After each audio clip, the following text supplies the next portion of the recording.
So we're going to talk about how to find the area of a parallelogram. Now, a parallelogram refers to any shape that looks like this. It looks exactly like the state of Tennessee. We know from our previous lesson that if we count the squares on a figure, we can find the measurement of the surface on that figure. Now, this has incomplete squares, as you can see from here and from here, so we cannot count it. We can't count the squares on the figure.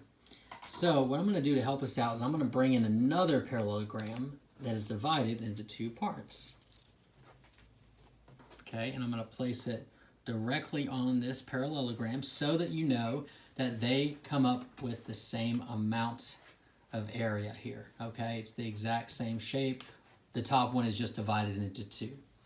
So let's define our base. All right, this is our base. We need to define where our height is. Now, since we don't have a normal rectangle and we can't just go up on the sides, we have to pick one of these lines to define as the height. It can be this line, any line that goes from the bottom to the top. So I'm going to use this one over here, and that is where we find our height, okay? All right, so let's count them real quick. Our base has 1, 2, 3, 4, 5, 6, 7, 8, 9, 10 units. Our height has 1, 2, 3, 4. So this parallelogram has a base of 10, a height of 4. All right, let us check this out real quick. What I'm going to do is I'm going to remove this. I'm going to take this other piece, put it on the other end, and look at this. It makes a rectangle.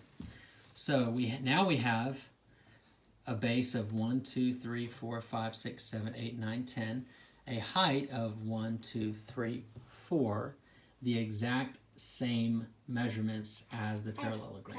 So I did this to show you that whether you have a parallelogram like this or whether you have a rectangle, you will solve them the same way to find the area, okay? So base times height equals area. Whether you're looking for a rectangle or a parallelogram, you will use this formula to find the area, okay? And real quick, there's another way to write this. A dot like this will also mean multiplying together, so you could use B dot H to use this formula as well. You can present it that way as well.